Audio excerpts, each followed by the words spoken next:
Bella, la princesse du royaume flottant. Il était une fois, dans un royaume flottant parmi des nuages colorés comme de la barbe à papa et de grands châteaux, entourés de ballons géants, une petite princesse nommée Bella. Elle avait des cheveux colorés, dans des tons de violet, rose et bleu, des yeux brillants comme des étoiles, et portait toujours une robe faite de pétales de fleurs magiques qui dansaient avec le vent. Bella n'était pas une princesse comme les autres. Elle adorait voler dans son ballon enchanté, parler avec des libellules bavardes et planter des étoiles dans le jardin du château. Mais, même entourée de magie, elle sentait qu'il lui manquait quelque chose qu'on ne trouvait ni dans les couronnes, ni dans les baguettes.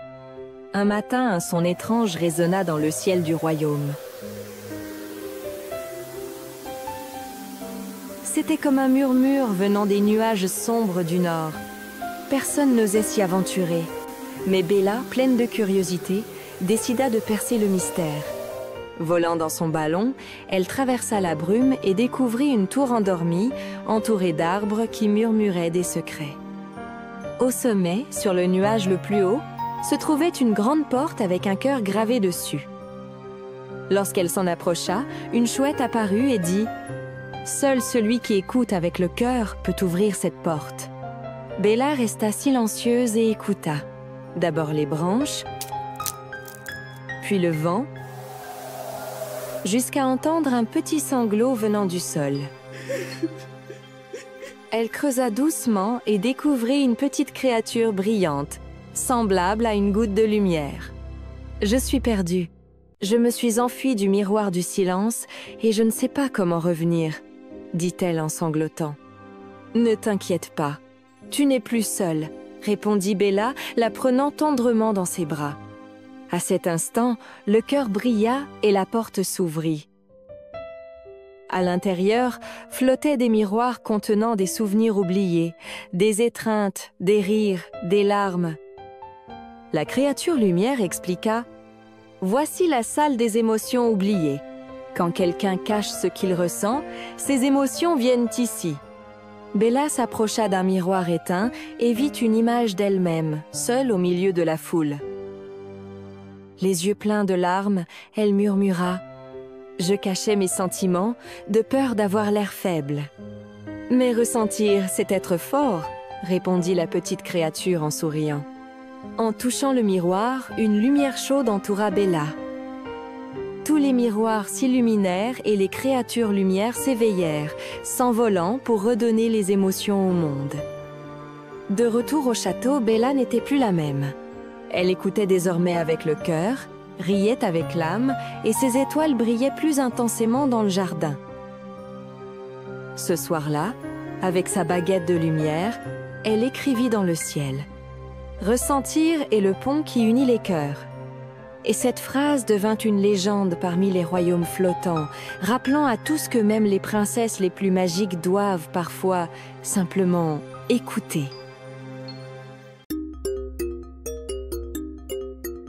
Sarah, la bonne sorcière. Il était une fois, dans un village caché entre les montagnes, une petite sorcière appelée Sarah. Contrairement à ce que beaucoup pensaient, Sarah n'était pas une méchante sorcière. En réalité, c'était une gentille petite sorcière qui utilisait ses pouvoirs pour aider la communauté où elle vivait. Sarah avait des cheveux couleur feu et des yeux brillants comme des étoiles. Son cœur était bon et toujours prêt à aider. À chaque nouvelle lune, Sarah préparait des potions magiques qui soignaient les maladies des animaux et des gens. Elle préparait aussi une boisson spéciale qui portait chance aux agriculteurs, assurant de bonnes récoltes. Un jour, alors qu'elle se promenait dans la forêt à la recherche d'herbes spéciales, Sarah trouva une pierre très étrange. La pierre brillait plus fort que le soleil et pulsait d'une énergie mystérieuse. Enchantée, elle décida de la ramener à sa cabane. Le soir, Sarah posa la pierre sur sa table de travail et commença à l'étudier. En la touchant, elle ressentit une énergie si puissante que son corps se mit à flotter.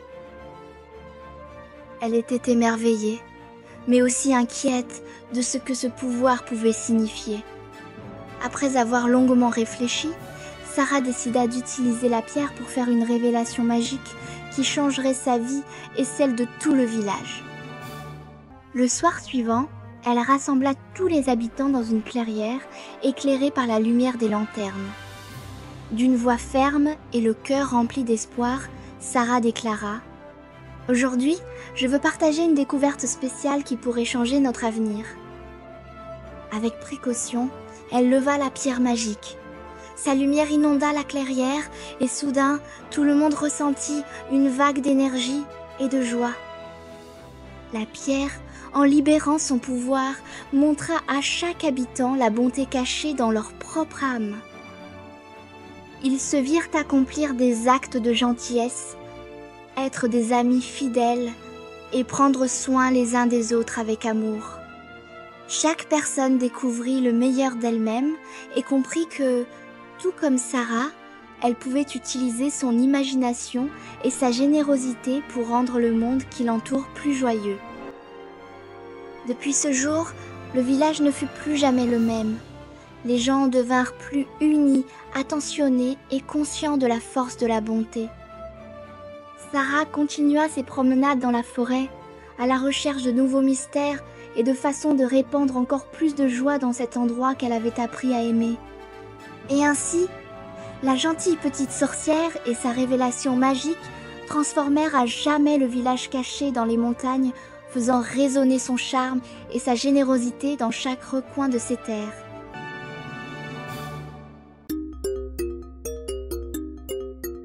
La sirène et les perles brillantes. As-tu déjà vu un coquillage géant briller tout seul au fond de la mer? C'est exactement ce qui attira l'attention de Luni, la petite sirène à la queue verte qui scintillait comme une émeraude. Elle nageait joyeusement entre les coraux lorsqu'elle aperçut une lumière clignoter à l'intérieur de la caverne des épines marines. Qu'est-ce qui peut bien briller là-bas? Un trésor? Ou quelque chose de magique? Pensa-t-elle, le cœur battant fort de curiosité. Luni était connue pour son courage et pour ne jamais laisser un mystère sans réponse. Même avec un léger frisson dans le ventre, elle décida de nager jusqu'à l'entrée de la caverne. Les algues ondulaient doucement, comme si elles disaient « Viens, viens découvrir ».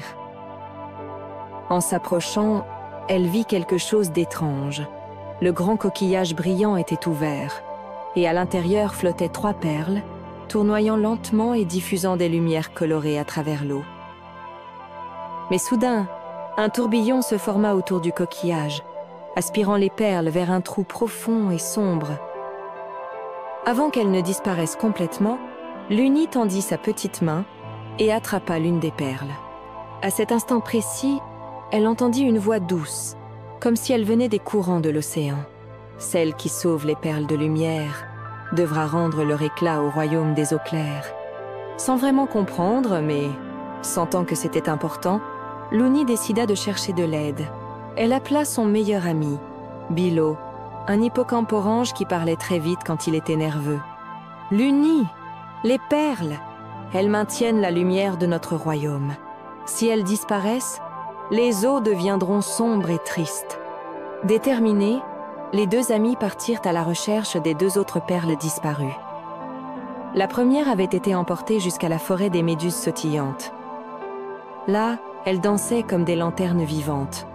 Mais, entre les méduses, se trouvait un piège de chaînes collantes. Luni faillit y rester coincée, mais Bilo utilisa son jet d'eau pour repousser les chaînes, et ensemble, ils réussirent à récupérer la 2e perle. La 3e perle était la plus difficile. Elle avait été emportée jusqu'à l'abîme des murmures, un endroit si profond que la lumière y parvenait à peine. Luni eut peur, ses écailles frémissaient. Mais elle se rappela alors les mots de la voix mystérieuse et pensa « Si je n'essaie pas, nous ne saurons jamais ce qui va se passer. » Prenant une grande inspiration, elle plongea aux côtés de Bilo. En descendant, ils entendirent les murmures. Seul le courage et la bonté révéleront la dernière lumière. Luni ferma alors les yeux, et une lumière puissante illumina l'abîme. L'obscurité se dissipa, et la dernière perle apparut, flottant devant eux. Avec les 3 perles en main, Luni et Bilo nagèrent jusqu'au grand coquillage. qui semblait désormais palpiter de joie. En plaçant les perles à leur place, le coquillage se referma doucement puis se rouvrit, répandant une vague de lumière dorée à travers tout le royaume. Des poissons colorés dansaient, les algues fleurissaient de nouvelles couleurs, et même les étoiles de mer brillaient de 1000 feux. La même voix mystérieuse résonna de nouveau, plus claire et plus joyeuse. Vous avez sauvé le royaume des eaux claires. Le courage de Luni et l'amitié de Bilo sont la véritable lumière de cet océan. Luni sourit, le cœur réchauffé. Bilo, j'ai découvert que la vraie magie ne se trouve pas seulement dans les perles brillantes, mais dans le courage d'avancer et la force de l'amitié. Ils nagèrent ensemble vers leur maison, tandis que la mer brillait plus que jamais, promettant de nouvelles aventures. Abonnez-vous à la chaîne pour voir plus d'histoires comme celle-ci.